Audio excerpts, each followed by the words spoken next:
Good evening, everyone. I'd like to welcome everyone to the Planning Advisory Committee for the Town of Quispamsis for Tuesday, June 28th. That being, we'll move on to item 2, approval of agenda. Can I have a motion to approve the agenda, please? Brent? So moved. Mark, seconder? Second. All in favor, vote please. Okay.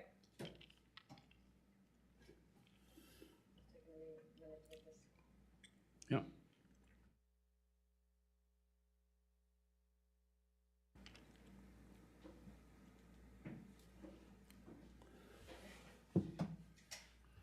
Motion carried. Move on to item 3, disclosures of interest.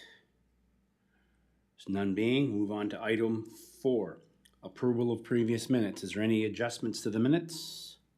None being. Can I have a motion to approve? Brenda? So moved. Can I have a seconder on that, please?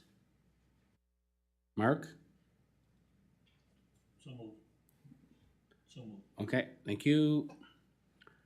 Can we vote on that, please?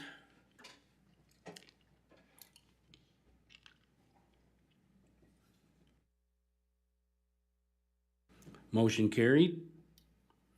We'll move on to item 5, business arising from minutes. Can I have a motion to receive and file, please? Brent? Okay, can I have a seconder on that? I'll second it. Thanks, Kendall. Can we all vote, please?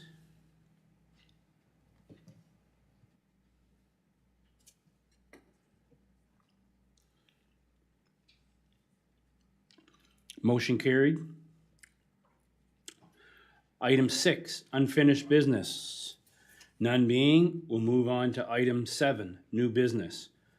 Item 7A is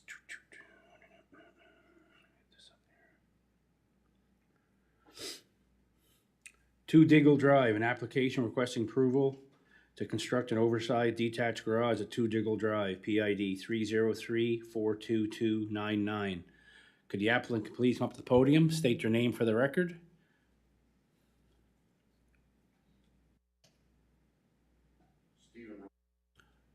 Good evening, Stephen. Jennifer's going to introduce that item for us. Go ahead, Jennifer. Sure. Thank you, Mr. Chair. The subject lot is located in a single and two-family R1 zone with a lot size of 6,611 square meters. The applicant is seeking a 47.6 square meter variance to Section 8G1C of the zoning bylaw, which permits a 63 square meter gross floor area for a detached garage. The proposed garage meets all other zoning bylaw requirements in terms of location, setbacks, and height. As with any application that proposes to add impervious materials to a lot, a site drainage plan will be required to ensure that all drainage is managed on the lot and not impacting neighboring properties.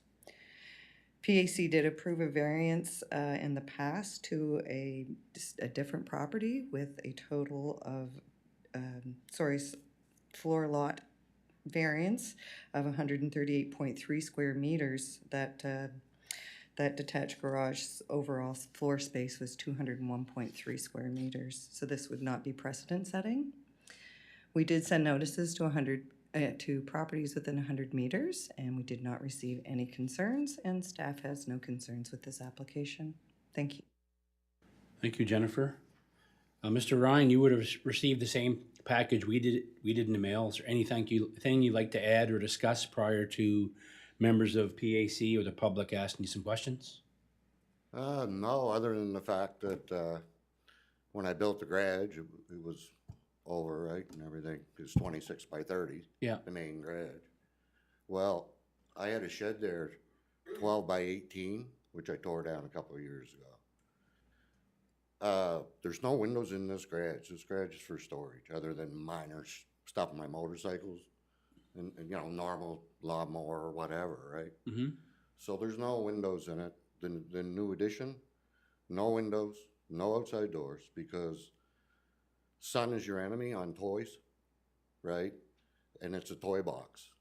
Okay. So, no, I'm serious. I could have went twice the size, and I should have at the time, but I'm like, I got put on that deed at a very young age, right? So I built the garage there and I have 110 enters. I put a 200 in. And I also had a summer home with a garage on it, so I could jostle things around. It's come to the point I get rid of my summer home because I'm tired of that Okay. two-house thing. And, yeah, I just need room for storage. Okay, thank you. No, appreciate that. Any members of PAC have any questions for the applicant?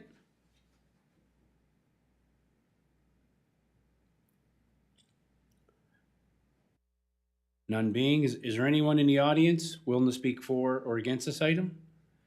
Is there anyone in the audience willing to speak for or against this item? Third and final time, is there anyone in the audience willing to speak for or against this item? None being? Sure, go ahead, yeah. Oh, it's all porous rock.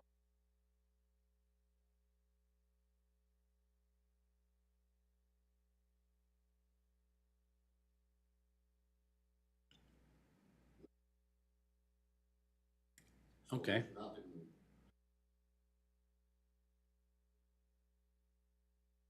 Okay, perfect. Yep, There's yep. none of that. There's not even. So there's, in that Yeah, okay, perfect. garages too. Yep. Okay, thanks.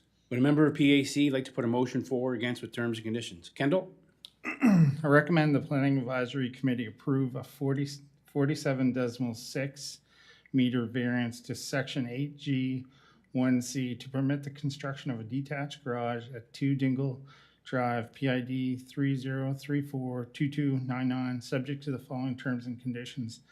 Number one, a site drainage plan be submitted to and approved by the development officer or their delegate prior to the issuance of building permit. Number two, the exterior finish of the detached garage is to be cladding recognized by the National Building Code of Canada, current adopted edition.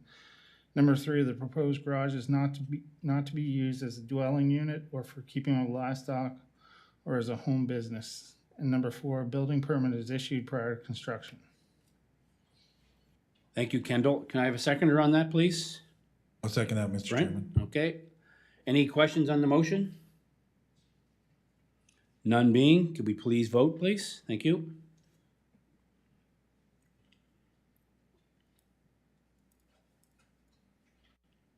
Motion carried unanimously. In 3 to 5 business days, you have a letter in the mail with your approval. Please work with the town to have all your necessary paperwork and documentation in place, and best of luck. You guys. Thank you.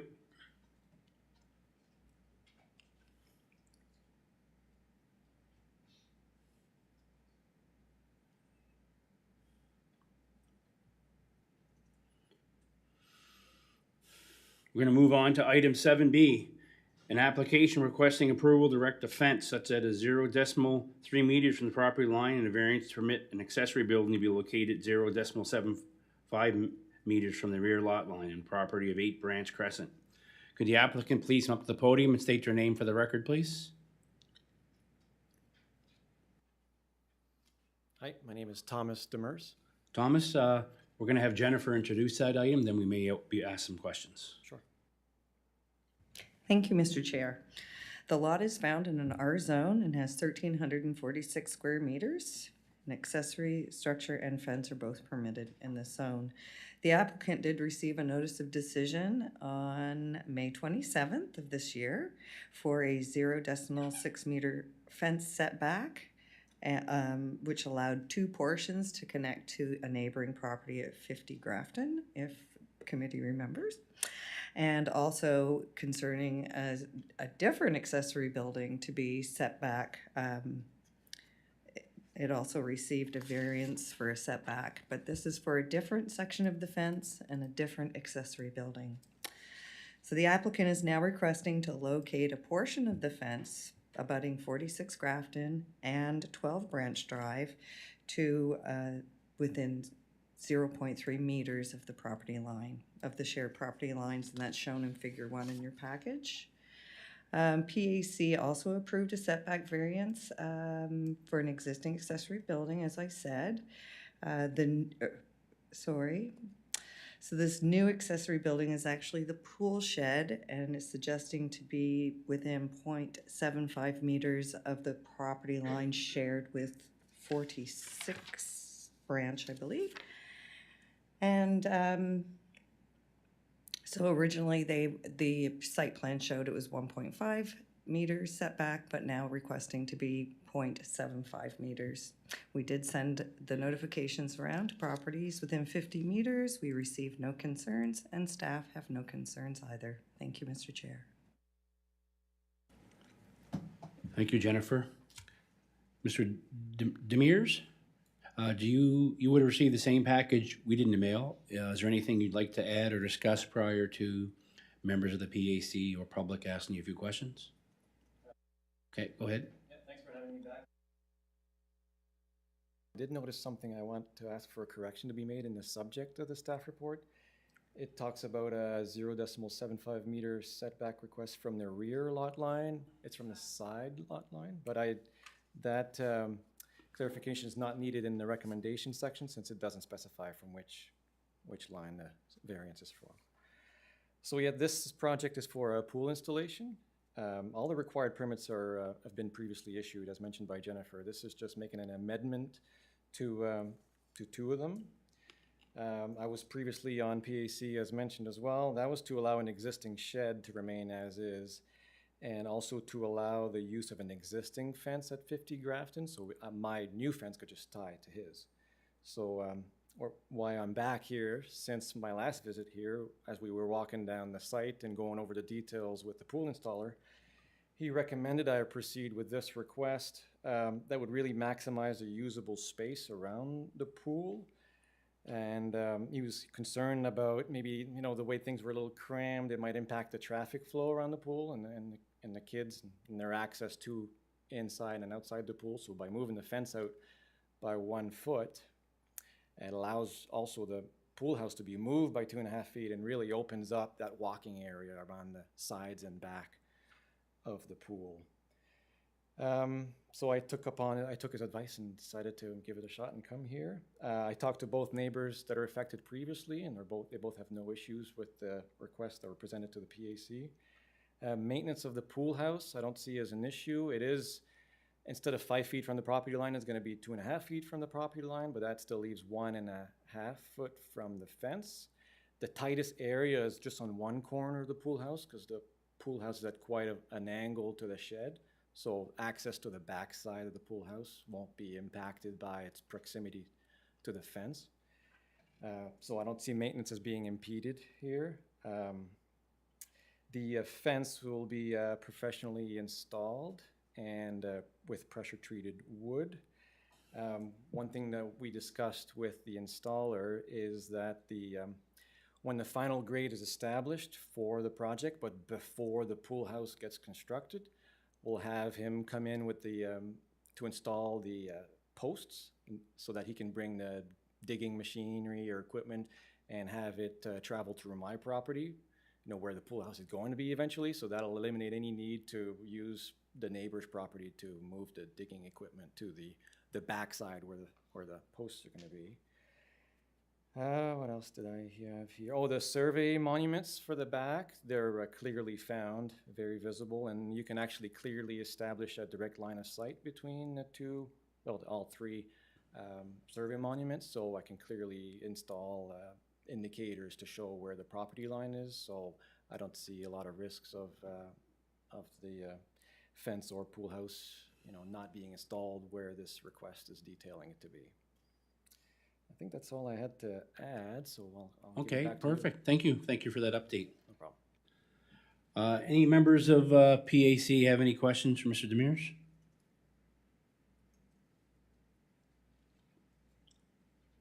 None being, is there anyone in the audience willing to speak for or against this item? Is there anyone in the audience willing to speak for or against this item? Third and final time, is there anyone in the audience willing to speak for or against this item? None being, would a member of PAC like to put a motion for or against with terms and conditions? Mr. Goslin. Mr. Chairman, I'll put a motion forward to approve the 0.3 meter variance to section 6S7 of zoning bylaw number 038 in a 0.75 variance to section 8G2B111 of the same bylaw, it should be subject to the following terms and conditions. Lot lines are clearly delineated prior to the installation of the fence and accessory building. If the survey monuments are not discoverable, which Mr. Demers mentioned that they were, location of the survey will be required to ensure accuracy and is to be completed by a licensed New Brunswick surveyor.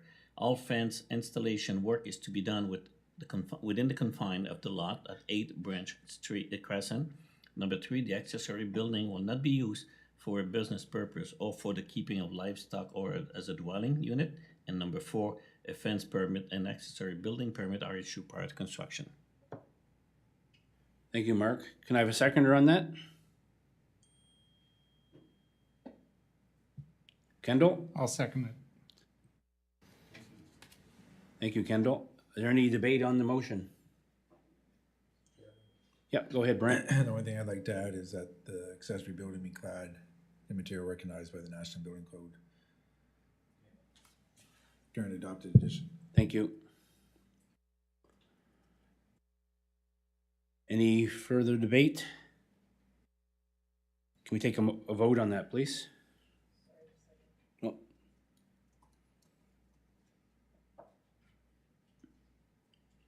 Would have been the same, we just added that about the building cladding? Yep. Thank you. Yep.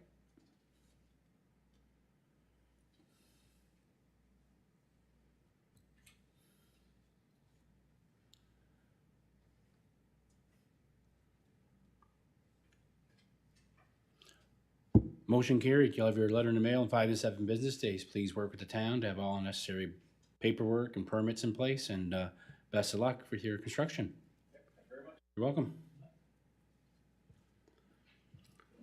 We'll move on to item 7C, an application requesting approval to erect a pool such that it is 2.75 meters from the rear lot line, and an approval for an 8.8% lot occupancy variance at 60 Jenkins Drive, PID 302-53397. Could the applicant please come up to the podium and state their name for the record, please? John Wright. John Wright. Mr. Wright, I'm going to have Jennifer introduce that item. Thank you, Mr. Chair. The lot is located in R1 zone with 1,174 square meters. The applicant is seeking approval to erect a swimming pool such that it and its supporting structure is 2.75 meters from the rear lot line, whereas section 6T6A of the zoning bylaw requires it be 3 meters from the rear or side lot line. We're also looking for an 8.8% lot occupancy variance. Section 8H1 states that buildings and structures on a lot shall not occupy a greater portion of the area of a lot than 30%, whereas the proposed construction will result in a lot occupancy of 38.8%. The lot is serviced by municipal sewer and on-site well. Notices were sent to properties within 50 meters. With the increase of impermeable surfaces, it has a direct effect on the ability of a lot to regenerate potable water. That is why the 30% lot occupancy is in the bylaw, just to keep that in mind. And staff have. Thank you, Jennifer. Mr. Wright, you would have received the same package we did in the mail. Is there anything you'd like to add or discuss prior to members of the PAC or the public asking some questions? Okay, thank you.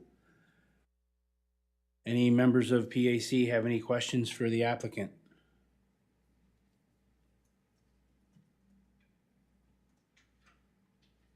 None being, is there anyone in the audience willing to speak for or against this item? Is there anyone in the audience willing to speak for or against this item? Third and final time, is there anyone in the audience willing to speak for or against this item? None being, would a member of PAC like to put a motion for or against with terms and conditions, please?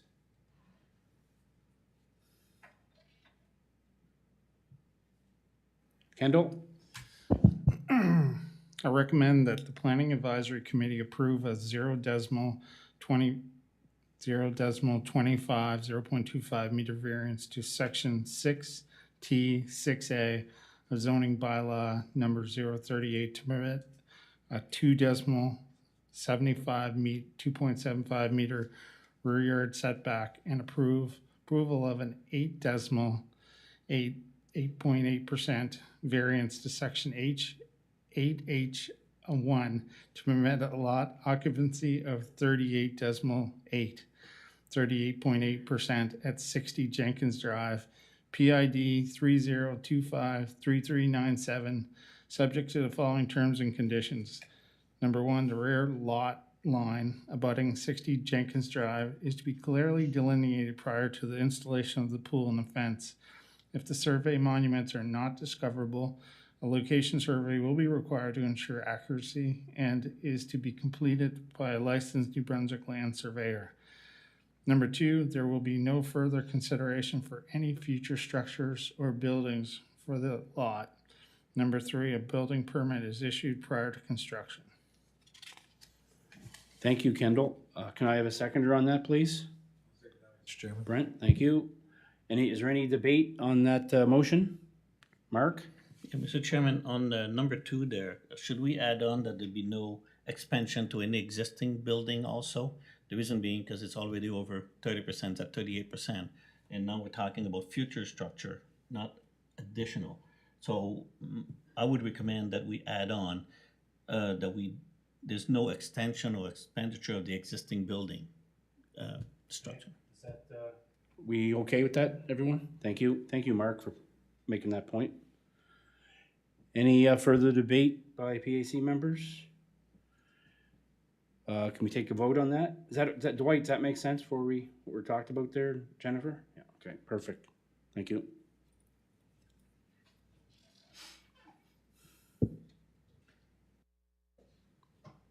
Motion carried. 5 to 7 business days, you have your letter in the mail. Please work with the town to have all necessary paperwork and documentation in place, and best of luck enjoying your pool. Thank you. You're welcome. Well,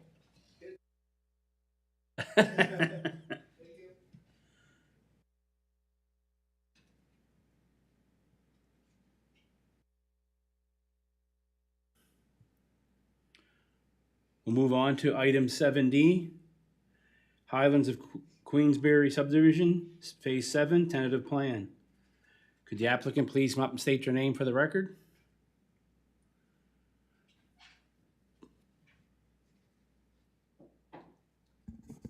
Mr. Chairman, committee members, Rick Turner, here on behalf of the developer. Thanks, Rick. I'm gonna have Dwight introduce that topic, and then we'll get back to you, Rick. Thanks.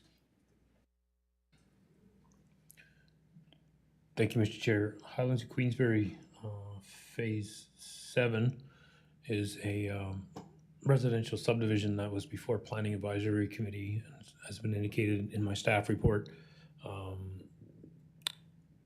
Previously, I think it was in September. So the tentative approval is still in effect. The reason the plan is back before PAC is more regards to the adjustments to the land for public purposes. So under the original plan, there was a small strip of land for public purposes that was situated, I guess on the sort of the east side of Gail Morgan Drive. It was abutting an existing portion of land for public purposes. So what's being proposed is a relocation or an alternate location for land for public purposes coming off the end of Abbeywood Close and then connecting to the adjacent land for public purposes in the rear where the trail currently exists, as well as extending or reconfiguring lots 78, 79 so that they increase in size. So basically taking land for public purposes that was submitted to the town, vested in the town under phase 3 and 4, giving that back to the developer, and then the developer giving additional lands in place of that.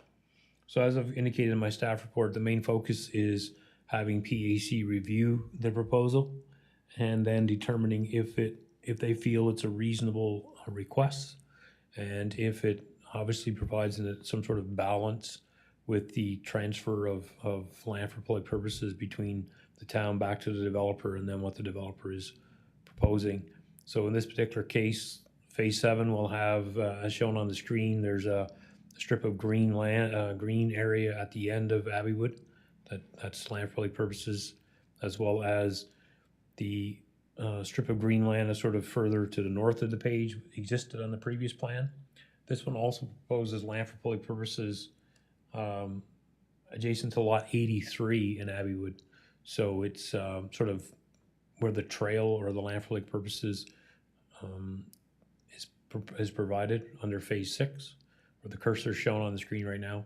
That little small area is in addition to that. So that would mainly for stormwater drainage. The drainage comes sort of across the road, and then that gives the developer an ability to do some rock lining and some other stormwater control.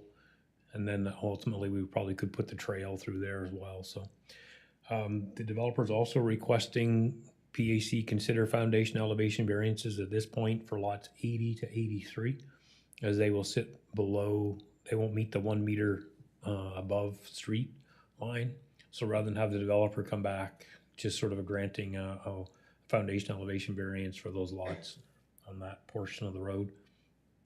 At this stage, there's really no concern. That comes down to basically site plans and making sure adequate drainage is provided around the buildings once they're constructed. And then obviously any stormwater from the road or municipal, the municipal right-of-way would be controlled in the right-of-way and directed accordingly.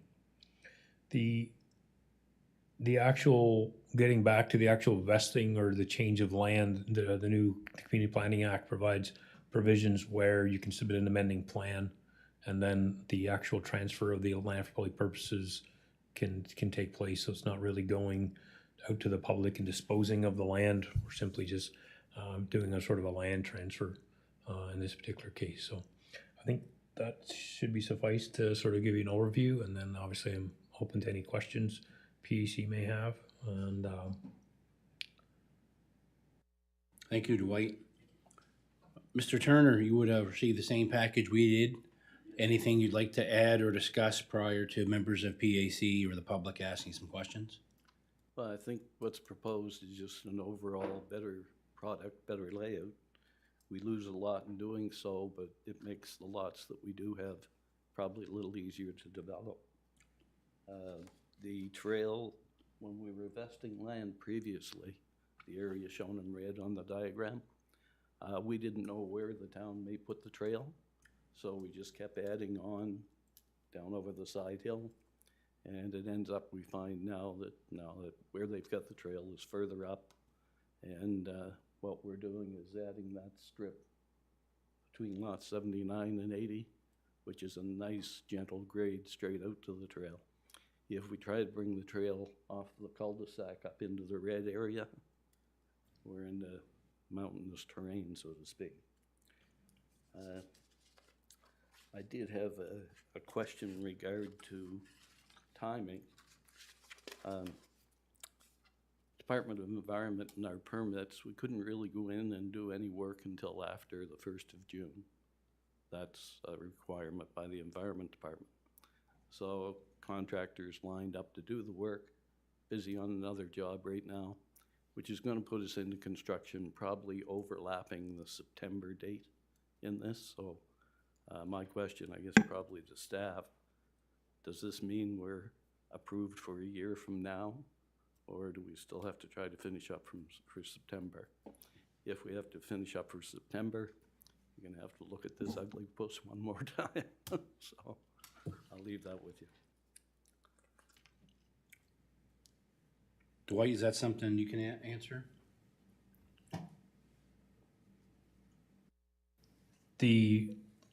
Really the only variation from the previous plan obviously was an elimination of one of the lots to adjust to the property lines and land for public purposes, which PAC is considering right now. It would be a decision of PAC whether they wish to recommend to the development officer that tentative approval be extended from 1 year from today versus the previous the previous date, if they're considering this actually a new tentative plan. Obviously, any applicable variances and those such of things could be carried forward. Thank you, Dwight.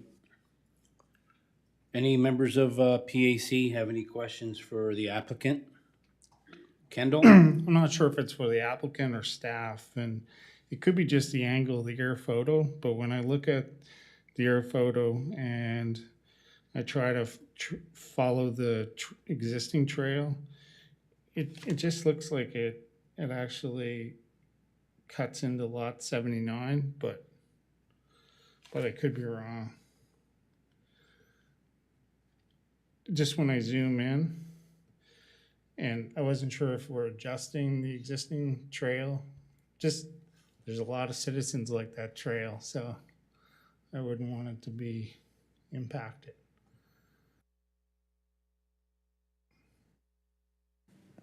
Dwight? Through you, Mr. Chair, if you look, the tentative plan shows that there's actually a small portion of lot 79 that's remaining a remnant of the existing land for public purposes, recognizing that the trail actually is located on the back corner of that particular area. You'll see a small triangle sort of area that's a remnant. So that's recognizing that the trail, where it's locating, and I wouldn't need an adjustment to the trail. It's just sort of cutting the line, cutting off that small section to capture the trail where it currently sits.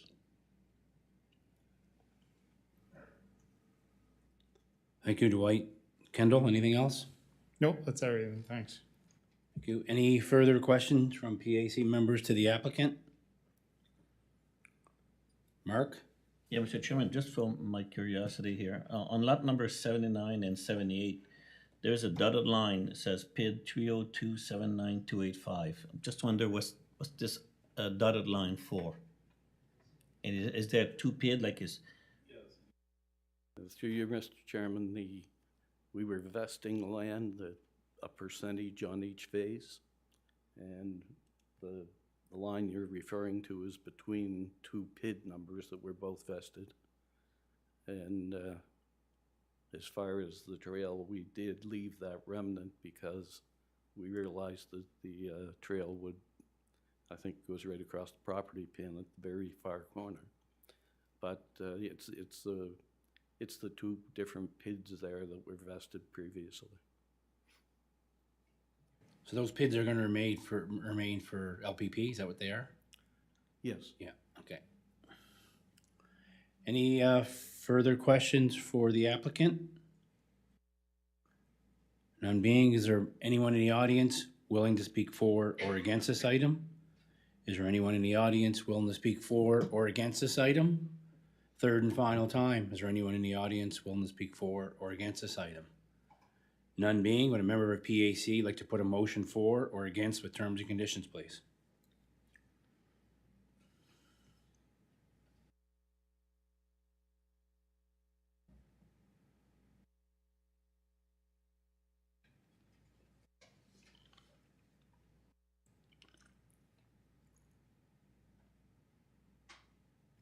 Kendall? I recommend the Planning Advisory Committee approve the Highlands of Queensberry Phase 7 tentative plan subject to the following conditions. Number 1, foundation elevation variance from zoning bylaw 038 section 6 F1 for lots 80 to 83 inclusive, subject to the submission of a detailed site plans to the satisfaction of the development officer prior to issuing of a building permit and the execution of a hold harmless agreement for lots 80 to 83.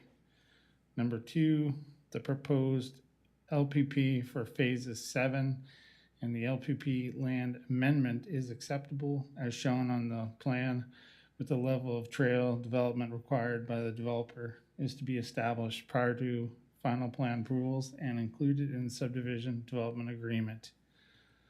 Would you like me to go through all the items? Is the municipal? Like the regular ones that are already continued on, Kendall, we're good? All right, Yeah. perfect. Can I have a seconder on that, please? Oh, Dwight, go ahead, Dwight. Through you, Mr. Chair, and just clarification on if this is considered a new tentative plan, and tentative plan approval date would be 1 year from today versus 1 year from September, previous review. Just need a yay or a nay. Good. Thank you. Mark? No, I just want a second. Yeah, go ahead. Can I have a seconder on that? Second, please. Okay, thank you. Any debate on the motion? None being, can we please have a vote, please?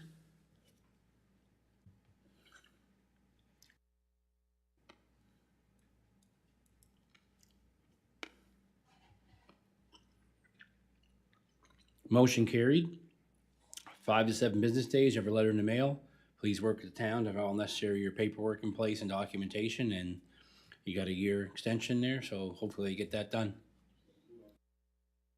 You're welcome. Thank you.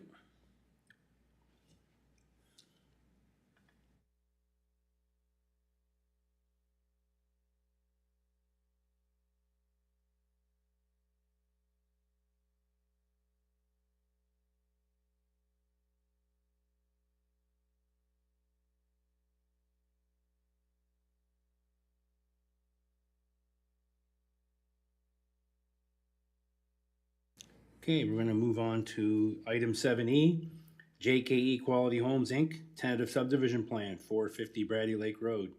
Could the applicant please come up and state your name for the record? Stephen Kamick. Stephen Camp? Kamick. Kamick?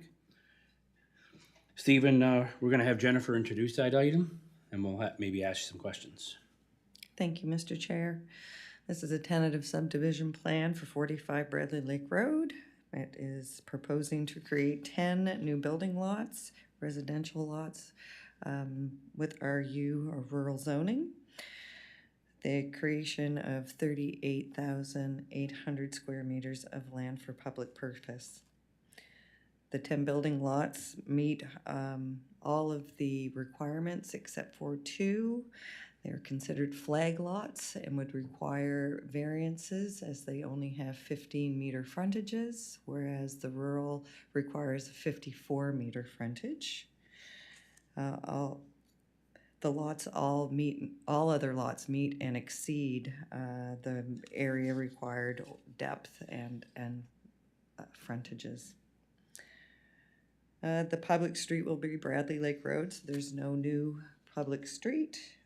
Those lots will be serviced by on-site septic, and they will be serviced by private drilled wells as part of, as per section 8CIC of subdivision bylaw number 35, an abbreviated source and supply water assessment is required for developments creating 10 to 24 lots, so this would be a requirement.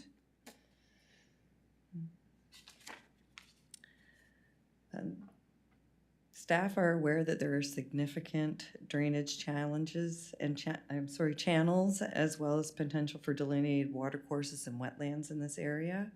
The tentative plan has been sent to the Department of Environment and Local Government for their review and comments concerning the water and natural drainage courses. It's just to ensure that there seems to be a lot of water in that area, so it's best that the province does a review.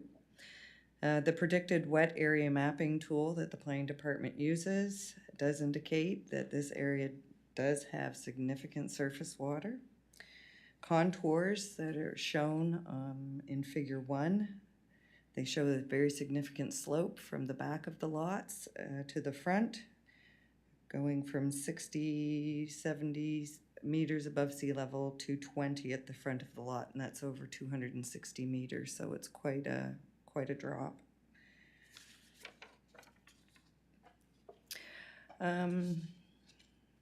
It will be required a stormwater management plan that will illustrate that it is designed to manage a 1 in 100 year plus 20% storm.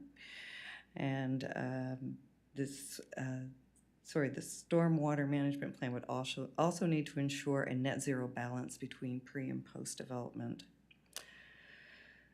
For the LPP, the The overall lot is 163,800 square meters, and so therefore the required LPP would be 16,380. The tentative plan does identify 38,800 square meters, and the area that is proposed is an area of significant drainage, or what staff believes to be significant drainage. And staff would recommend that PAC approve the LPP to allow for future protection of the significant drainage channel. So notifications were sent to property owners within 100 meters of the subject property. We did receive 3 letters of concern and 1 letter of support. The letters of concern all highlighted that the area had, it deals with issues of flooding and high water. The residents were concerned that additional development may impact the situation.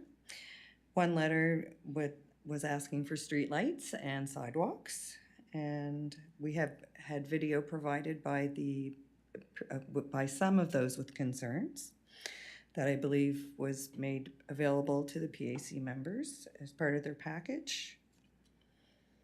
The 1 letter of support also questioned what the LPP was for, and after a phone call, I believe it was with our secretary Violet Brown, it was discussed or explained what the LPP was for, and the person was satisfied with the response.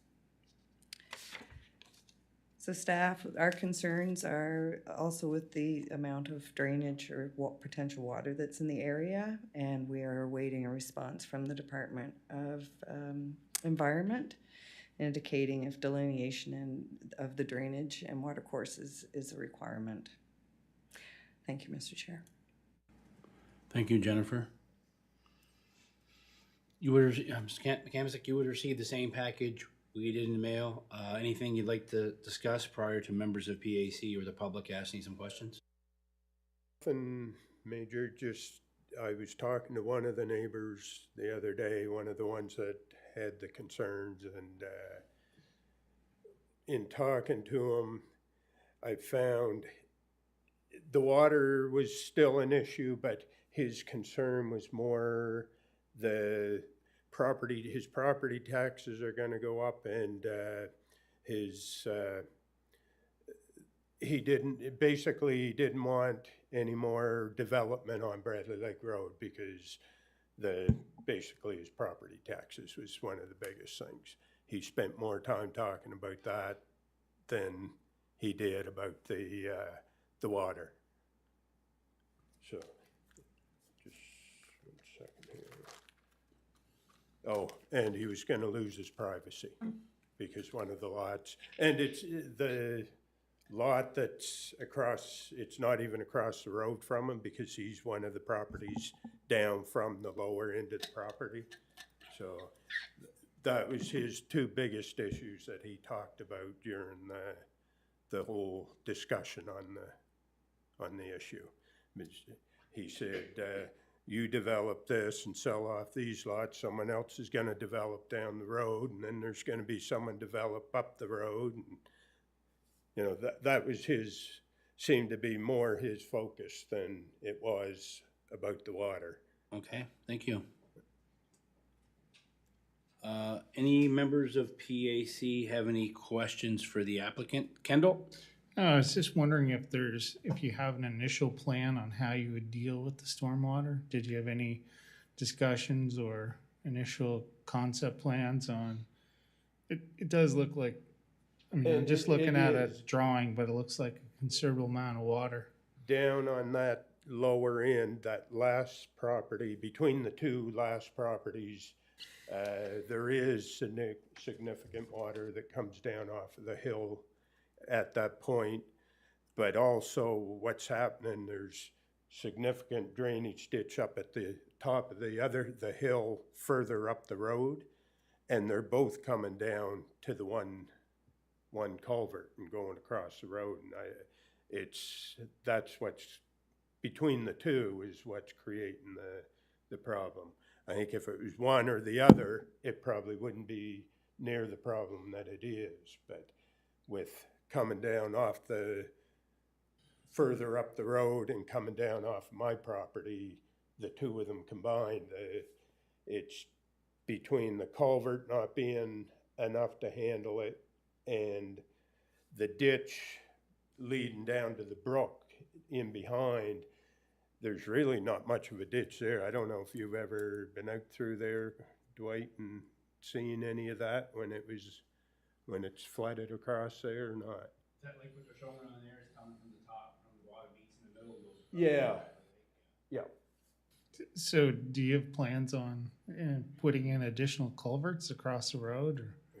Well, I don't know. That, to me, that should have been done when they redone the road by rights, because all they added was they left the existing culvert there and added a 12-inch culvert up towards the top of the existing culvert to carry that little bit of access. And apparently, from what I've been talking to people, this has been going on. This has been an ongoing problem for years.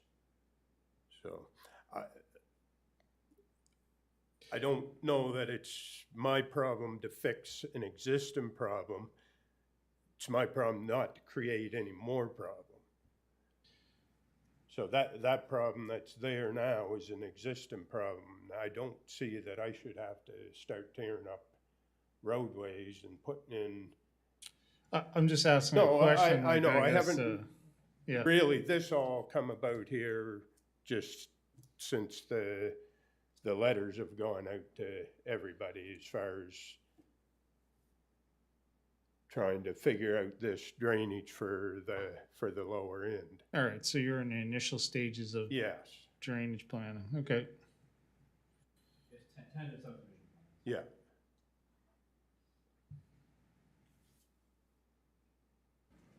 Any other questions for the applicant? Brenda? I usually am concerned there's not enough water. This is the reverse. Yeah. I'll admit that. But the land for public purpose, is the water going to be trying to come down that gully, is it? Yeah, there's a couple significant ditches, or what would you call them, waterways, Dwight? Or drainage channels. And they're significant, you know, they're not something that you could go in and try and work around to do anything with, as far as trying to do anything with the land.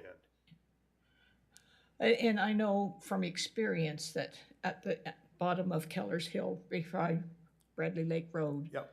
that floods.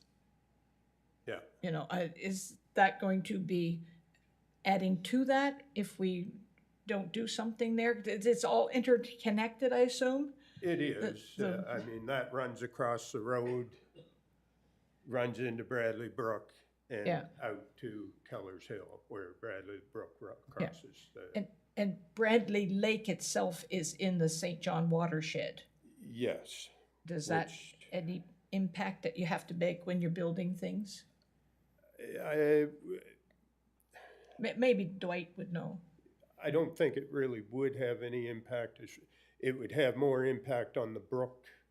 I live right across the road from this property, so it would have more impact on the brook behind me than anything on that side of the road, I would think, wouldn't it, Dwight? Through you, Mr. Chair. So if we were to step back and look at, I guess, what brings this plan towards the Planning Advisory Committee, and it's before the Planning Advisory Committee, I guess mainly because of the land for public purposes that's being proposed to protect significant, like protect water channels as shown on the plan. When you look at that particular area where the land for public purposes is essentially blue in terms of water, and getting access and developing those lots is just would be difficult. Each of the lots fronts a municipal street, so in theory, if the land for public purposes wasn't a part of this plan, then the subdivision plan would come to the development officer, and the development officer would look to see if the lot meets all the requirements, if it can be accessed by public street, and you create the lots. Mr. Kamick is right in the fact of, is correct in that if he can demonstrate that he can put means on the property to control the water, so it's not actually increasing flows into the existing culverts, then he would meet the requirements. They can be actually individual site drainage considerations. So it would, in this particular case, it's gone to the Department of Environment because these blue areas or these blue channels are not showing up as being mapped watercourses. So they would sort of fall under potentially unmapped watercourses and unmapped wetlands in some cases. So it's identifying what their requirements would be, that we would see if we would put notes and things on the plan in terms of any work within these particular channels would require wall walls and those types of things. We would still, as part of this process, would require sort of looking at the areas that have some significant water flows through them, perhaps as we go through the process, to look at providing some detailed in terms of stormwater management to ensure that any clearing or anything that happens on those properties is not going to increase the actual flows into the ditches. So there's no roads to be constructed. The hard surfaces would probably be simply, you know, what would be associated with the construction of a home and then your driveways, right? So the actual change in terms of the hard surfaces that would generate runoff would be considered relatively or minimal in this particular case, unlike if we're putting streets and things in. So really, it's those areas sort of. Let's get oriented here.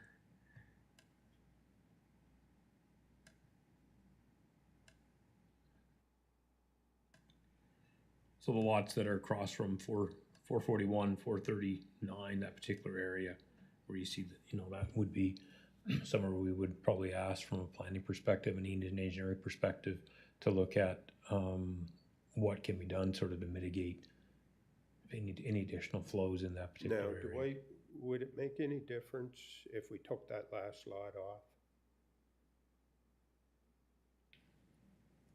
Would that be worth looking at? Because that's the bulk of the. So through you, Mr. Chair, to Mr. Kamick, are you indicating combining that particular area into one big lot? Pardon? Are you suggesting? No, I just keep it myself as my own property for now. Yeah, so that's something that we would look at as we go through the process. But obviously is even through a building permit stage, we'd have to look at how the drainage and what impacts those particular flows would have on lot location and any or a building location, any additional flows to that particular area. Dwight, that's something that you guys can look at once you do the next steps, right? Yeah. Is that lot 22-3 or 22-12 you're talking? 12, 12 down the other end, okay, yeah. No, on this end. Yeah, Okay. 12. Sure. Yeah, okay, perfect.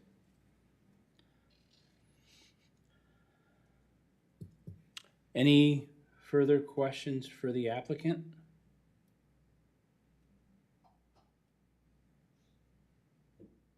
Is there anyone in the audience or online willing to speak for or against this item? Is there anyone in the audience willing to speak for or against this item? Third and final time, is there anyone in the audience willing to speak for or against this item? None being, would a member of PAC like to put a motion for or against with terms and conditions, please?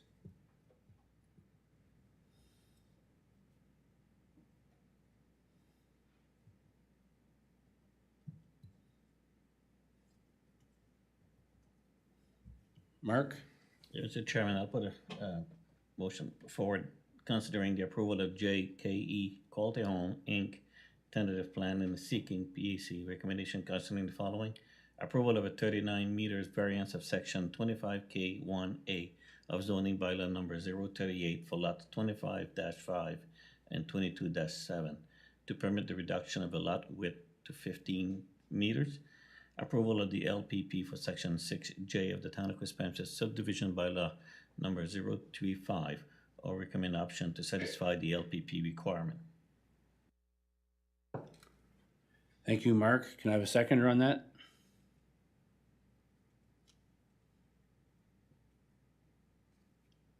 Brenda? I'll second that. Any questions on the debate? Any debate on the motion, sorry? None being? Dwight, this is, in saying that, all those other municipal planning officer conditions will get approved, for the stormwater management plan and all that stuff too, correct? Through your chair, standard conditions would apply. Okay, thank you. Can we please vote on on that motion, please?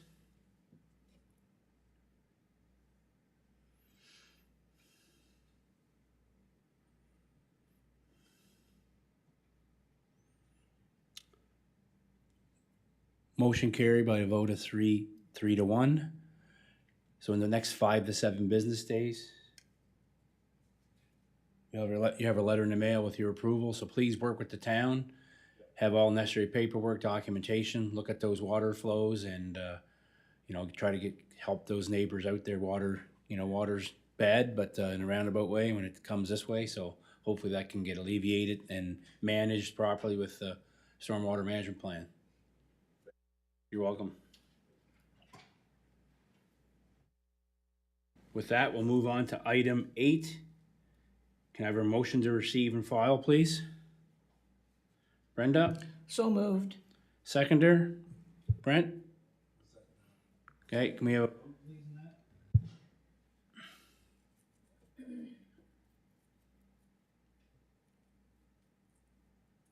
motion carried? Move on to item 9. Can I have a motion to adjourn, please? Mark? So move. Seconder? Thank you. Motion carried. Meeting is adjourned. Next meeting, I believe, is July the 14th? Close, might be, yeah. That's what we said. So.